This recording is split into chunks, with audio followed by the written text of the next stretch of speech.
It's a terrible number.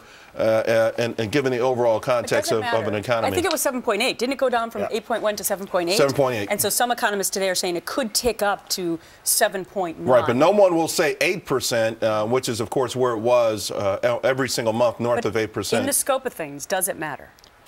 I think it matters. I think that number is skewed, though. I wish they would change it. I wish we had just one benchmark participation rate. But for me, there are a lot of aspects of the report that aren't reported that matter more. It matters more to me that 9 million people have dropped out in the last 4 years. They say, I quit. I don't want to be part of the American dream. I give up. That matters more to me. The employment for population for African-American teens, it's 16%. That's it. For white teenagers, 26%. That's the stuff that matters that we don't talk about. That's the heartbreaking stuff. That's the stuff that triggers revolutions around the world. We don't talk about that. Let's talk a little bit about this. It is a desperate situation in New Jersey where you and I and Eric all live. Across the river, there's one gas station open. There are probably a couple hundred cars waiting. They're simply trying to get enough gas to go to work today.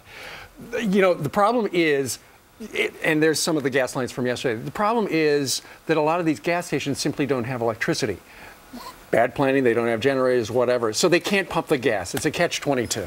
It is a catch-22. Listen, you know what? The Northeast will obviously have to get better and smarter about some of this stuff. There's absolutely no doubt about it. But, you know, it's a tough learning curve, that's for sure, now. You know what, Charles? We spent $1 trillion. We gave President Obama $865 billion for shovel-ready projects. Here's a shovel-ready project right there. Bury some of these power lines. You know, Eric, I agree. I remember distinctly talking to the head of the Council of Mayors at the time. I think it was the mayor of Miami at that time. He said, listen, we've got $1 trillion worth of jobs ready to go. And, of course, it wasn't. We know that there are jobs. It was the red tape. It was diverting cash, redistribution of money. It was using this scheme for something else. It's pitching it as one thing, but using the money for something else. You know what? The President of the United States was here, was across the river in New Jersey a couple of days ago for a photo op. He said that FEMA was going to help everybody. If FEMA was going to help the people of New Jersey and New York who are impacted by gas problems right now, they'd send up a convoy of gasoline trucks. And what they'd do is they just pull over by the side of the road, just pull on it. I'll just fill you up. It's free today. Absolutely. Forget the photo ops. You know what? We don't have any heat. You know, guys know I have a new granddaughter. My daughter and her fiance, they're bouncing around all New Jersey looking for friends with heat, and it's ridiculous. You know, forget the photo ops. Let's get some real, you know. What about this story that's coming out now that apparently Alabama power crews came up to New Jersey to try and help? Because remember, there was a lot of pre-planning to at least try and get some crews to come from other parts of the country. But the story here is that they could have been turned away because they weren't part of the union. That's one of the more despicable aspects of what we're seeing already, and I think we're going to hear more of this, but it's not unique. This is what we saw after the Gulf oil spill.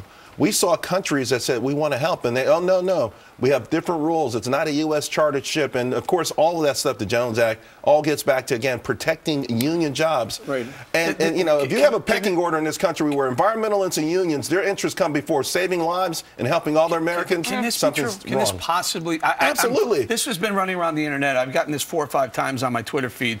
It's from a TV station. I just can't believe it.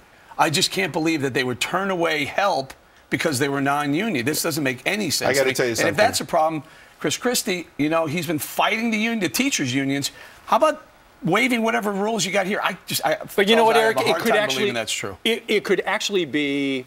It could be part of the federal bureaucracy. I don't see Chris Christie standing for it, but it could actually be some of the union members of the utility crews here in the New York, New Jersey, Connecticut. Let me tell you that the toughest, hard-nosed union representatives in this country are utility workers, Verizon, these kind of places in New York, New Jersey. They don't care. These guys are ruthless. They're tough. I mean, when they go on strike and things like that, they go on the ground. They start cutting wires. They start setting fires. You know, listen, these are just stories that I've heard from people who are in the unions. And we all know, anybody who lives in Jersey, you know that these union members, they don't care.